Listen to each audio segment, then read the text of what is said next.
오늘 출애굽기 23장 말씀 같이 나누겠습니다. 오늘 율법의 책 세 번째 말씀인데요. 20대 여성이 전주의 한 술집 근처 화장실에 가서 볼일을 보는데 역한에 뭐가 이상해서 쳐다보니까 역한의 남자가 이렇게 쳐다보고 있었습니다. 그래서 검찰이 무거운 처벌을 내리려고 성폭력 범죄 특례법을 적용해서 재판에 넘겼는데 1심, 2심에서 무죄 판결이 났습니다. 서울 북부지법에서도 술집 화장실에 갔는데 20대 여성이 갔는데 20대 남성이 똑같은 행동을 한 겁니다. 그런데도 성폭력 특례법이 적용이 안 되고 무죄로 풀려났습니다. 며칠 전에 강남역 10번 출구에서 묻지마 살인사건이 일어났습니다. 그런데 공중화장실에서 벌어진 일인데 공중화장실이 아닌 거예요. 한국의 법규에 화장실이 여러 가지가 있는데 공중화장실, 개방화장실, 이동화장실, 간이화장실, 유료화장실이 있어요. 그런데 술집이나 소규모 그 상가 화장실은 공중화장실이 아니에요. 개인 화장실입니다. 그러니까 성폭력 특례법은 공중화장실이나 목욕탕에서만 적용이 되지 성폭력법이 이게 개인 화장실에서는 적용이 안 되는 거예요. 그래서 무죄로 판례는. 성균관대 로스쿨 교수님, 민만기 교수님은 이 한국의 법은 이렇게 허술한 게 너무 많다는 거예요. 법에 구멍이 뚫려서 분명히 범죄한 거잖아요. 남의 화장실 하는 걸 왜 쳐다봐요. 근데도 무죄로 풀려나는 거예요. 하나님께서는요, 우리가 어떻게 하나님의 거룩한 백성으로 살 수 있는지에 대해서 자세하고도 명확한 규례를 우리에게 주신 거예요. 근데 그 규례를 보면 먼저 사람에 대한 법이 먼저 나와요. 우리 지금까지 첫 번째, 두 번째 사람의 법에 대해서 보았어요. 21장, 22장. 그리고 오늘 이제 하나님에 대한 법이 나옵니다. 왜 사람에 대한 법이 먼저 나올까요? 요한일서 4장 20절 21절에 보시면 이게 하나님의 그 윤리의 순서가 사람이 먼저예요. 누구든지 하나님을 사랑하노라 하고 그 형제를 미워하며 이는 거짓말하는 자니 보는 바 형제를 사랑하지 아니하는 자는 보지 못하는 바 하나님을 사랑할 수 없느니라. 우리가 이 계명을 주께 받았나니 하나님을 사랑하는 자는 또한 그 형제를 사랑할지니라. 먼저 누구를 사랑해야 합니까? 보이는 형제를 사랑해야 누구를 사랑할 수 있어요? 보이지 않는 하나님을 사랑할 수 있어요. 그러므로 시내산의 율법도, 하나님 모세를 주신 율법도 사람에 대한 규례가 먼저 나오고 그리고 오늘에 와서야 하나님에 대한 규례가 나오는 거예요. 우리가 서로 눈에 보이는 사람들을 사랑해야 눈에 보이지 않는 하나님을 사랑할 수 있다고 가르쳐주고 계신 겁니다. 그래서 다시 한번 인사하겠습니다. 그대가 곁에 있어서 행복합니다 하고 한 번 더 인사하겠습니다.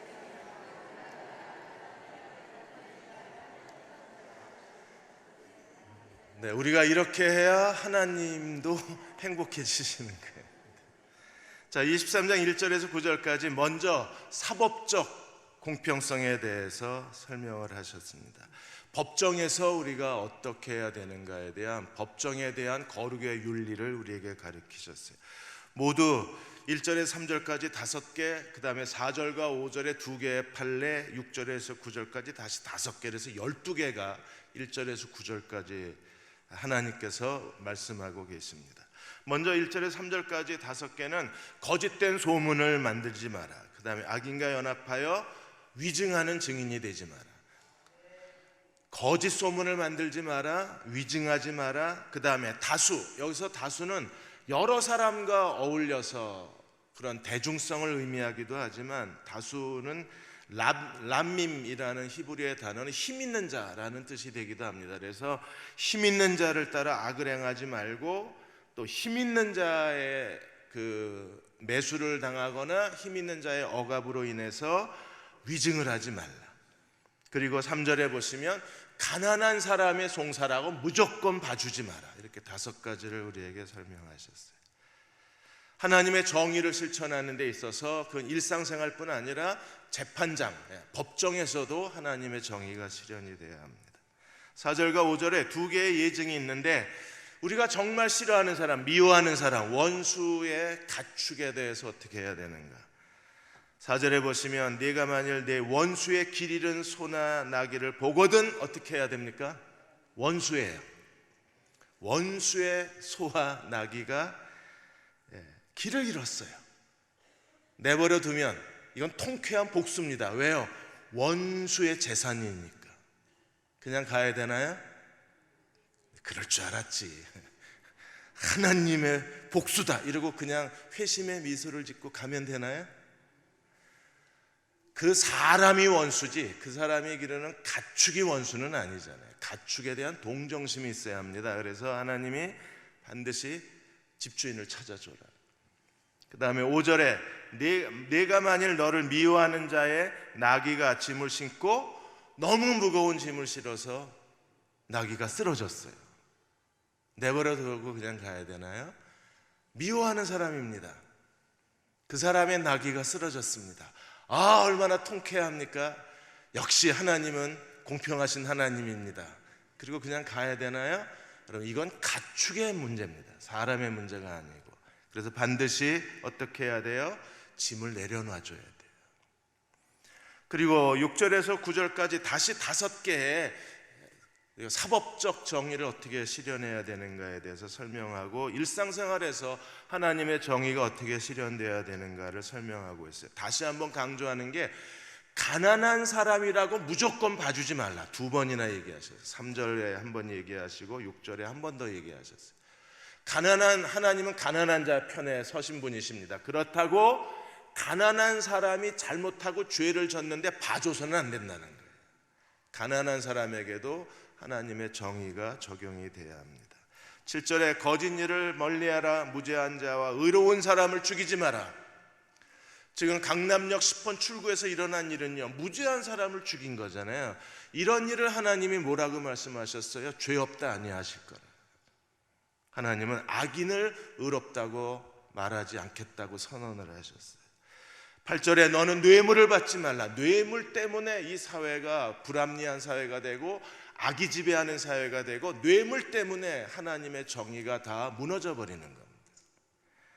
이번에 네이처 리퍼블릭 대표의 사건이 왜 일어났습니까? 이게 전관예우 문제입니다. 홍 무슨 변호사가 전관예우인데 이분이 재산을 어떻게 축적했는가에 대해서 조사가 들어갔는데 YTN 기자가 이 홍 무슨 변호사에 대한 재산을 조사를 했는데 전국에 오피스텔이 80개가 넘어요. 천안에만 한 오피스 빌딩에 13, 14, 15층에 53채가 전부 이 홍 무슨 변호사 겁니다. 이게 어디서 났겠어요? 전관예우를 받고 기업으로부터 뇌물로 받은 게 아닌가 의심되는 상황이 되는 거예요. 여러분, 이렇게 뇌물을 받으면 어떤 일이 벌어져요? 밝은 자의 눈을 어둡게 만들고 의로운 자의 말을 어긋나게 만드는 겁니다.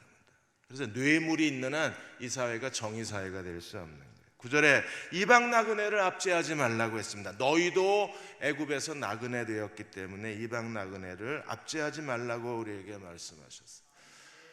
지금 한국에 다문화 여성들이 많이 와 있습니다. 이방 나그네들입니다.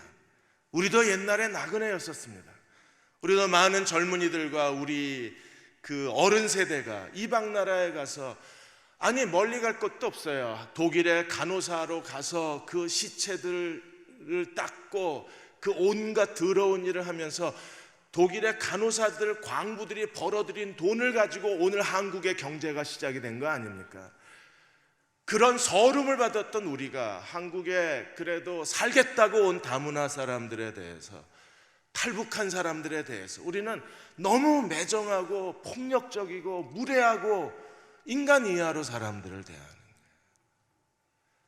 하나님은 나그네를 압제하지 말라. 그건 하나님의 사랑과 정의가 아니기 때문에.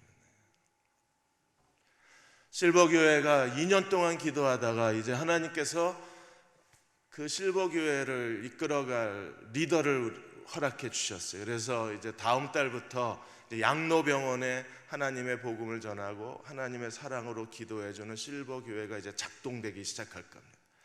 그동안에 한번 모임을 가졌다가 계속 지금 기도하고 기다리고 있었던 거예요. 그래서 그 일을 책임지고 사명을 가지고 할 만한 사람을 하나님 주시기를 기도했는데 하나님이 허락해 주셨어요. 지금 극동 다문화센터가 생겼습니다. 저도 이걸 위해서 계속 기도하던 중에 최근에 다문화센터의 전도사님이 한국에 와서 결혼을 했는데 남편이 죽은 다문화 여성들이 있는 거예요. 이분들은 생존이 어렵잖아요.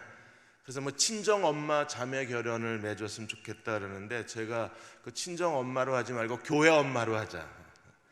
그래서 저는 교회 엄마로 바꾸어서 이걸 좀 진행을 하려고 합니다. 11명의 명단을 가져왔는데 좀 더 자세하게 이분들에게 우리가 어떻게 사랑하고 어떻게 기도해주고 어떻게 돌봐야 되는지 자세한 지침서가 나오면 다음 주 중에 교회 엄마 자매 결혼을 맺을 겁니다. 그래서 여러분들이 다문화 여성 가운데 한 사람을 여러분들이 딸이나 여러분의 며느리로 자매 결혼을 맺어서 그분들을 하나님의 사랑으로 도와줄 수 있어요. 이런 일을 하는 것이 하나님이 기뻐하시는 일이고 이런 일을 하는 것이 하나님의 정의를 실현하는 일입니다. 두 번째로 10절에 13절까지 보시면 두 개의 안식년, 안식일에 대해서 우리 설명하고 있습니다. 그럼 누가 이 하나님의 사랑을 실천할 수 있는가? 여러분, 어떻게 우리가 이 하나님의 사랑을 실천할 수 있을까요? 마태복음 5장 43절 45절에서 이웃을 사랑하고 원수를 미워하라 하였다는 너희가 들었으나 나는 너에게 이르노니 너희 원수를 사랑하며 누구를 사랑해요? 원수. 제발 남편 좀 사랑하십시오. 이 왼수야 이러지 마시고 원수 사랑은 남편으로부터 시작해 주세요. 당신도 좀 부탁합니다.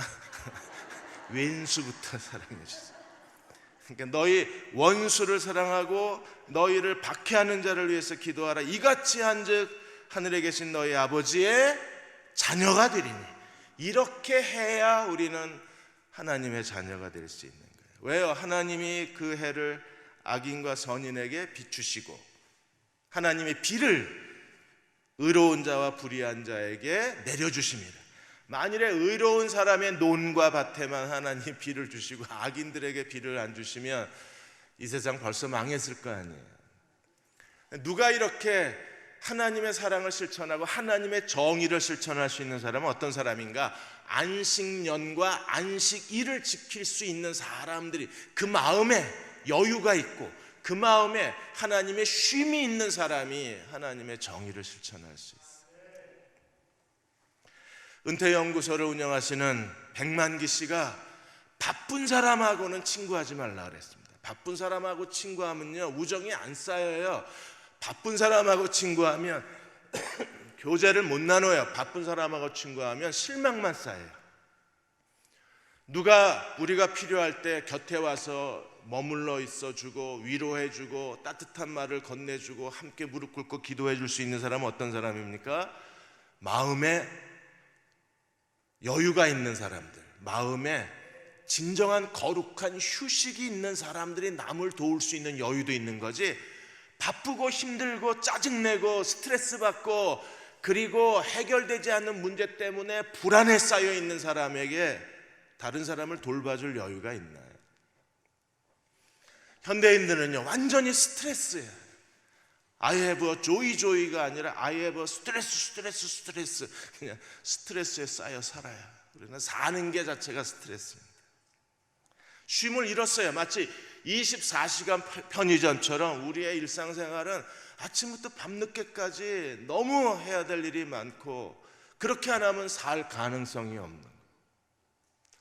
한국의 40대 남자들은요 동맥경화, 고혈압, 비만 다 갖고 있어요. 그게 없으면 무시를 당하는 거예요. 열심히 안 살았다고. 그래서 40대 남자들은 다 성인병 한두 개는 갖고 있어야 열심히 살았다고 인정이 되는 사회예요. 하루 종일 일하고 밤늦게 1차, 2차, 그나마 경기가 안 좋아져서 2차가 없어졌대요. 그것도 감사한 일 아니에요. 그런 식으로 살아가다 보니까 마음에 여유가 없어요. 그러니까 이런 사람들은요, 다른 사람들의 친구가 되어줄 수도 없고, 가난하고 궁핍하고 억압을 당하는 사람들의 문제를 해결해 줄 마음의 여유가 없어요. 능력이 없는 게 아니라 마음의 여유가 없는 거예요.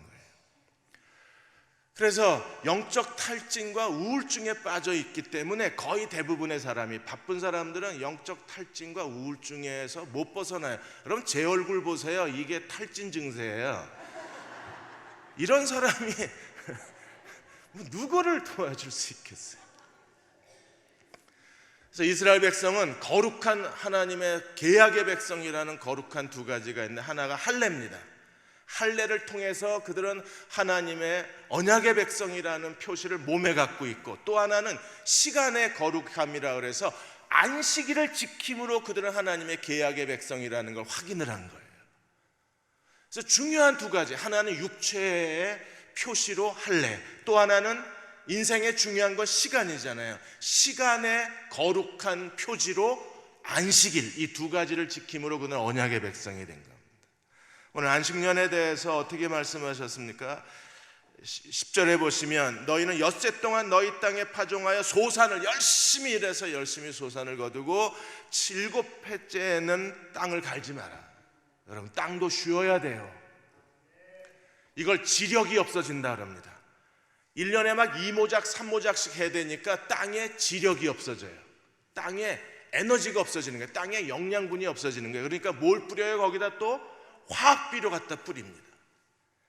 그나마 최근에는 천연비료 뿌리니까 다행인데, 이게 화학비료를 뿌려서 강제로 지력을 회복하는 거잖아요.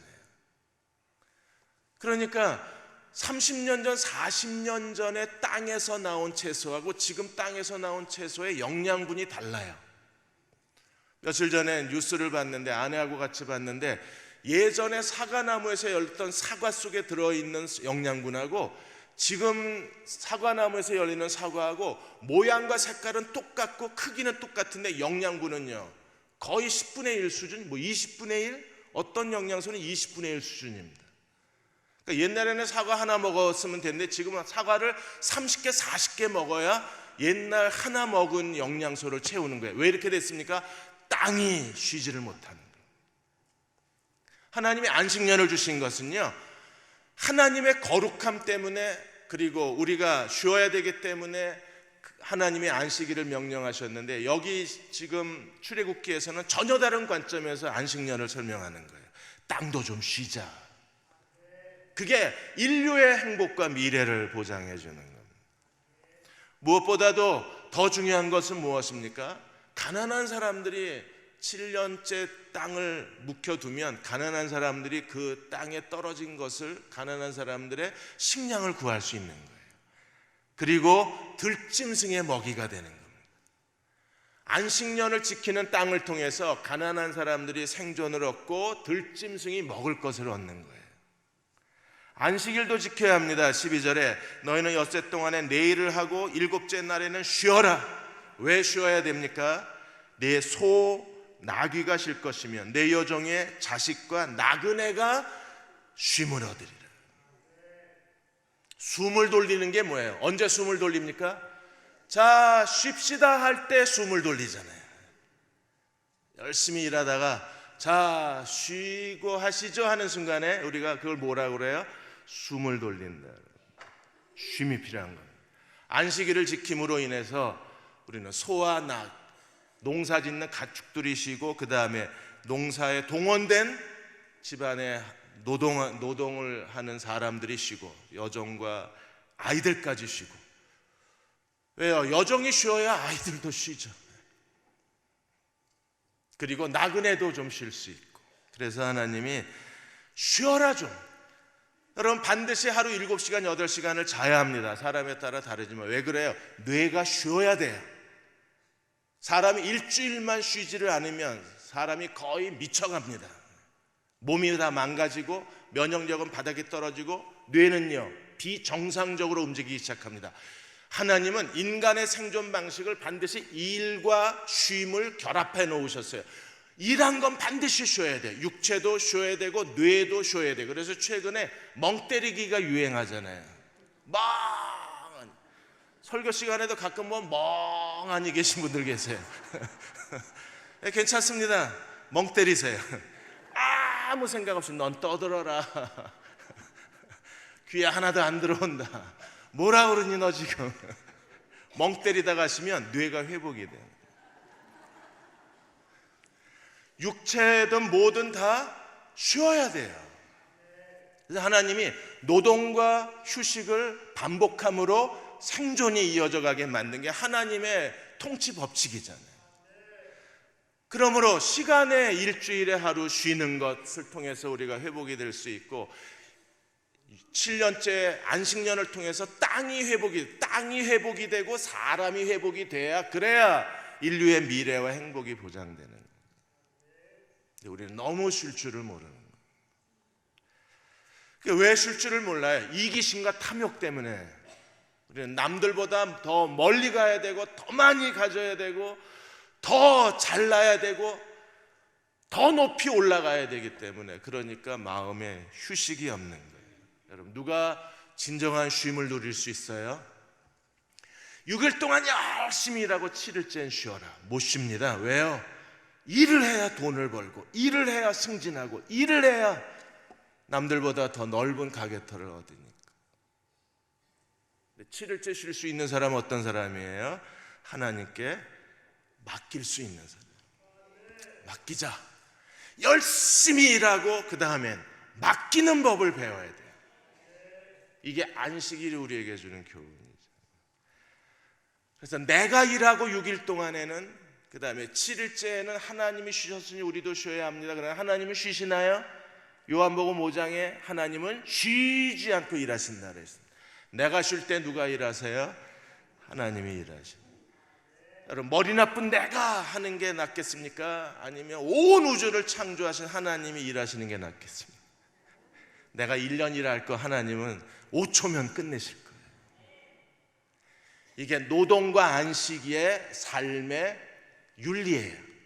이걸 배운 사람들이 하나님께 맡길 줄 알아야 다른 사람을 도울 수 있는 거예요.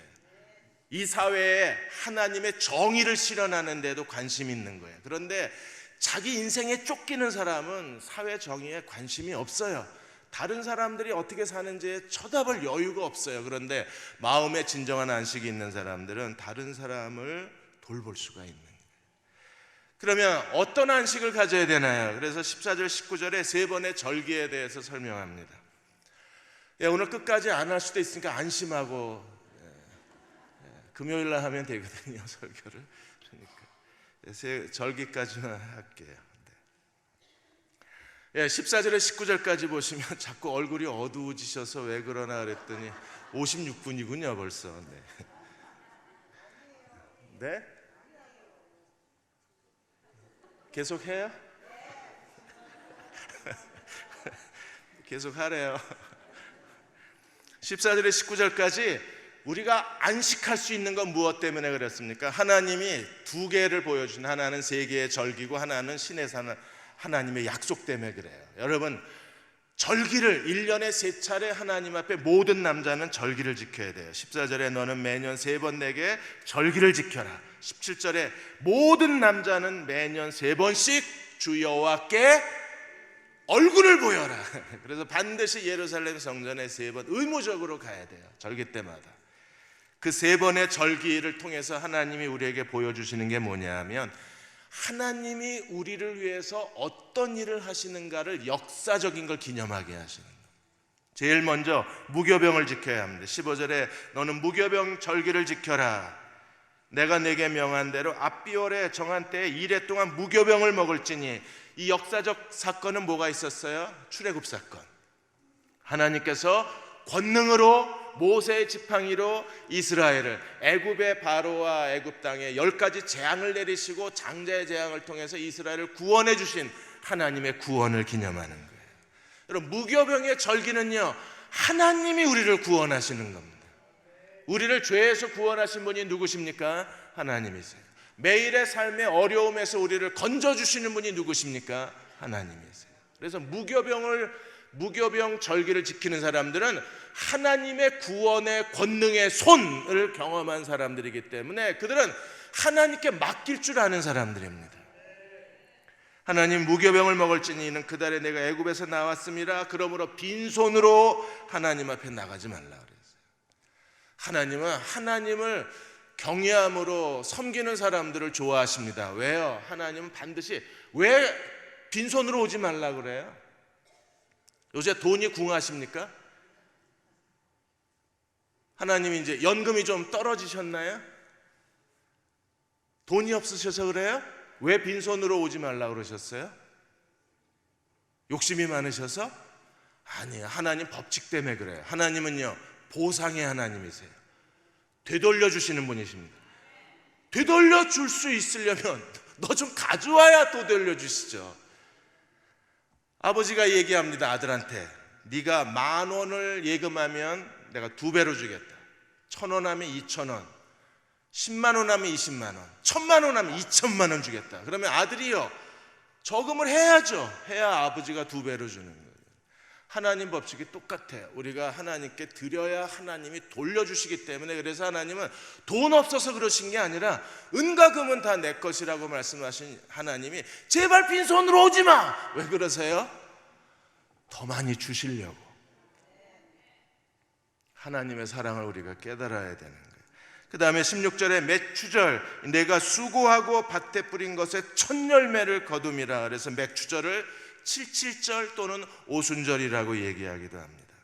맥추절, 이런 하나님이 우리에게 첫 열매를 하나님께 드리는 절기인데, 맥추절, 오순절은 어떤 날로 기념이 돼요? 하나님 우리에게 율법을 주신 날로 기념이 되는 거예요. 하나님이 무교절에는 구원을 주시고, 그 다음에 맥추절에는 율법을 주시고, 그리고 나서 마지막 절기가 있습니다. 수장절을 지키라. 이는 내가 수고하여 이룬 것을 연말에 밭에서부터 거두어 수장, 저장. 그래서 이 수장절을 우리가 초막절 또는 장막절이라고 불러요. 이때는요, 하나님이 주신 1년의 축복을 내가 창고에 저장하는, 창고에 저장했다는 것은요, 하나님이 우리의 필요한 모든 것을 공급하시고 채워주시는 하나님이신 거예요. 1년에 3차례 매년 하나님을 기억하는 거예요. 무교절을 통해서 하나님은 우리의 구원하시는 하나님이시다. 그리고 우리가 하나님 앞에 맥추절을 지키면서 하나님은 우리에게 하나님의 말씀을 주신 분이시고, 수장절을 지키면서 하나님 우리의 필요한 모든 것을 다 채우시고 공급해 주신 하나님이신 거예요. 이 하나님을 기억하는 사람은요, 그 하나님을 의지하고 그 하나님을 믿는 믿음이 그 사람에게 뭐가 돼요? 믿음과 안식이 되는 겁니다. 하나님께 그걸 맡겼기 때문에 하나님이 그걸 채워주실 거예요. 하나님이 일하실 겁니다. 내가 해야 할 일을 누가 하는 거예요? 하나님이 대신해 주시는 거잖아요. 우리는 내가 수고하여 얻은 열매, 첫 열매를 하나님께 드렸습니다. 맥추절, 내가 수고하여 얻은 열매의 첫 열매, 그 하나님께 드리고, 하나님은요, 내 삶에 더 아름다운 것으로 가득 채워주시는 거예요. 그래서 무교절, 맥추절, 수장절이 같이 가요. 항상 같이 있어요. 우리가 하나님의 구원을 기뻐하고 하나님께 드리고 하나님을 의지하면 하나님은 내 인생에 더 아름다운 것으로 채워주시는 거예요. 그러므로 그 하나님께 우리는 빈손으로 나갈 수가 없고, 그 하나님께 하나님이 우리에게 주신 가장 좋은 것으로, 19절에 보시면 내 토지에서 처음 거둔 열매의 가장 좋은 것, 이건 맥추절에 드리는 거잖아요. 가장 좋은 것으로 하나님께 드려라. 왜? 하나님이 가장 좋은 것으로 갚아주시니까. 하나님께 드리는데 인색하지 않아야 되는 이유는 반드시 뭐가 있어요? 되돌아오는 하나님의 보상이 있기 때문에. 미국의 성공학 강사 중에 행크스라는 분이 계십니다. 이분 광부였었어요. 그러다 어느 날 갱도에서 다이너마이트가 폭발하면서 이분이 미처 피하지 못해서 두 눈과 두 팔을 잃었습니다. 젊은 사람이 두 눈과 두 팔을 잃었으니까 매일 절망하고 술만 마시고 자기를 죽여달라고 사람들한테 소리만 지르고 있었어요. 그러던 어느 날 그 마을에, 광산촌의 교회에 예일대학교 교수가 강의하러 온다는 말을 듣고, 목사가 아니라 교수가 설교한다는 얘기를 듣고 이 행크스가 궁금해서 그 설교 예배 드리러 가서 설교를 들었어요. 근데 그날 이 교수님의 설교 제목이 뭐냐? 하나님 모든 사람에게 인생의 목적을 갖고 계신다는 거예요. 더 분노가 일어났습니다. 난 두 눈도 없고 두 팔도 없는데 도대체 나 같은 사람한테 무슨 하나님의 인생의 목적이 있나? 그래서 끝나자마자 교수를 만나서 상담을 요청하고 내 꼴을 보라. 나는 두 눈 잃어버리고 두 팔도 없다.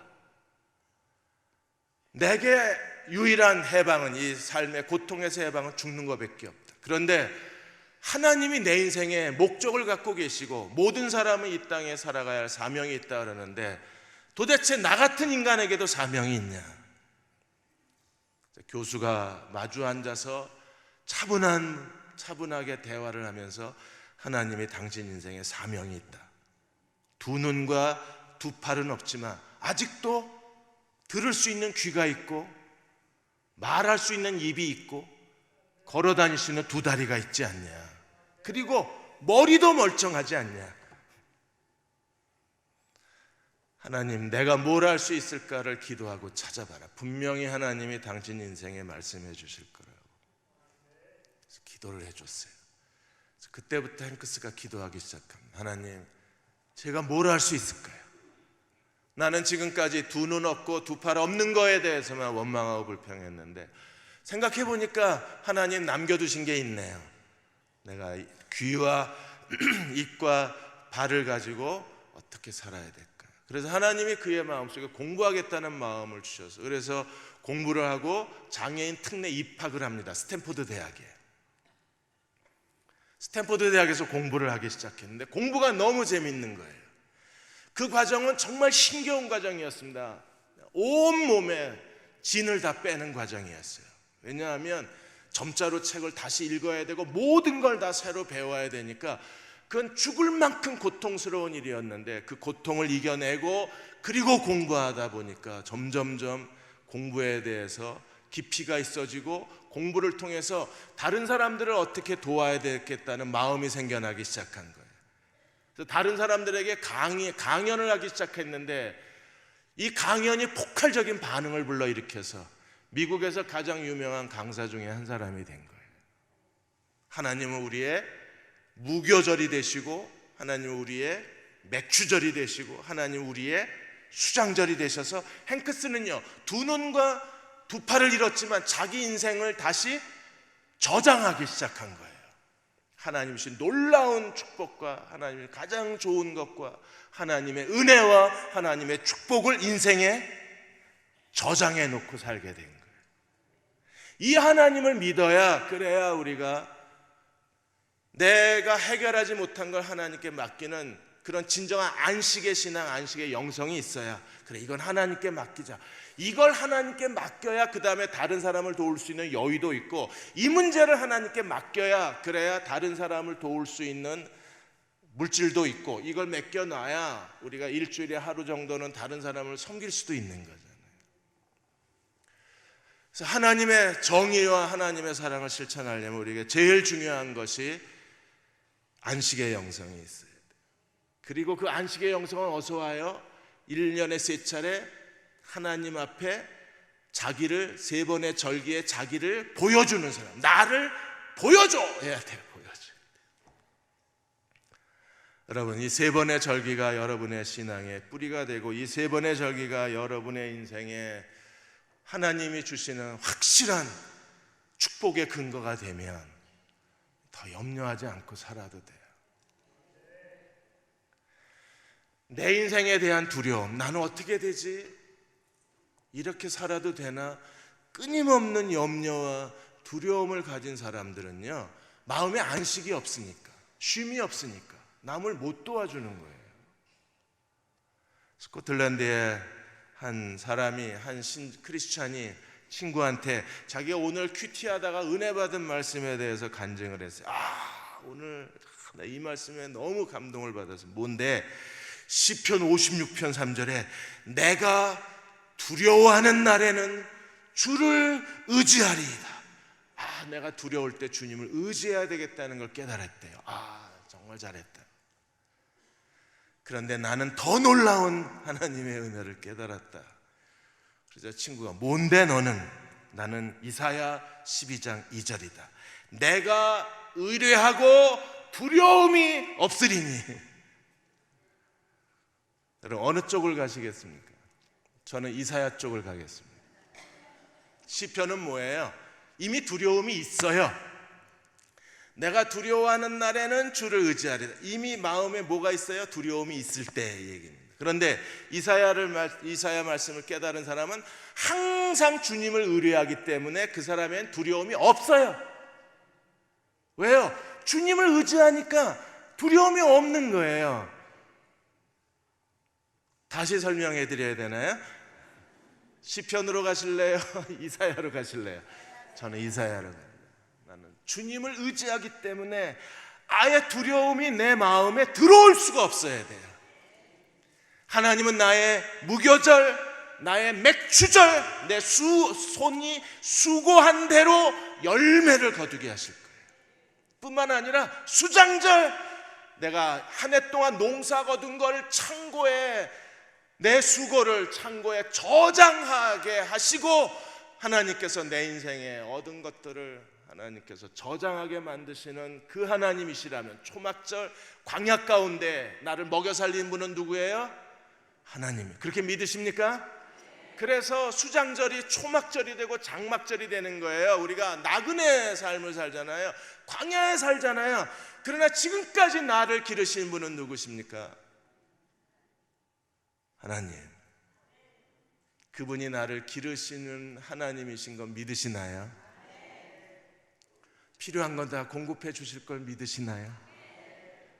공중에 나는 새를 먹이신 하나님이 너희도 먹일 거라고 약속하신 주님의 약속을 믿으십니까? 그걸 믿으면, 주를 의뢰하면 마음에 뭐가 없어져요? 두려움이 없으리니.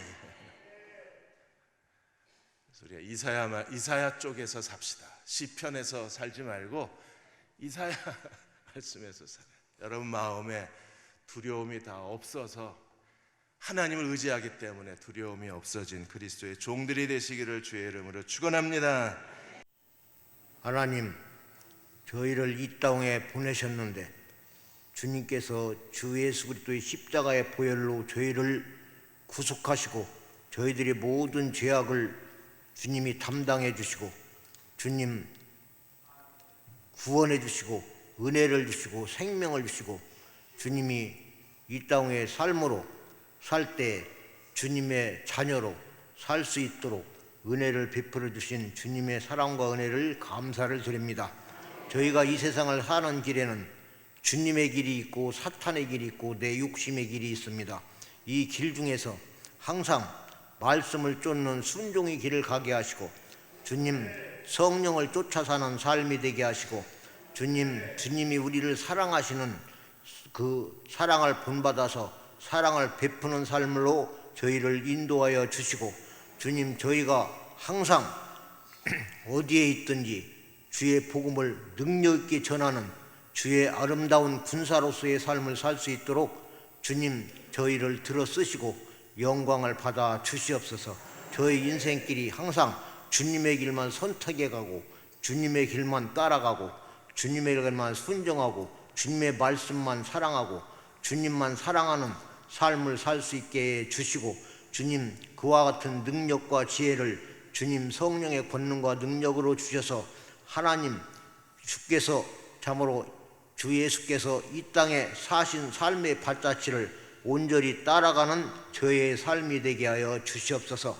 이와 같은 소원을 가진 당신의 사랑하는 귀한 주의 자녀들의 지금부터 하나님의 극진하신 주님의 독생자를 보내신 극진하신 사랑하심과 신이 이 땅에 오셔서 우리의 죄악을 담당하신 예수 그리스도의 사랑하심과 성령으로 우리 심령 속에 들어오셔서 우리를 진리 가운데로 생명 가운데로 주님의 은혜 가운데로 주님의 구원의 길로 우리를 인도하시는 성령님의 은혜가 우리 사랑하는 귀한 주의 백성들의 일생의 삶의 여정 속에 항상 함께 하시옵기를 우리 주 예수 그리스도 이름으로 간절히 축원을 드립니다. 아멘.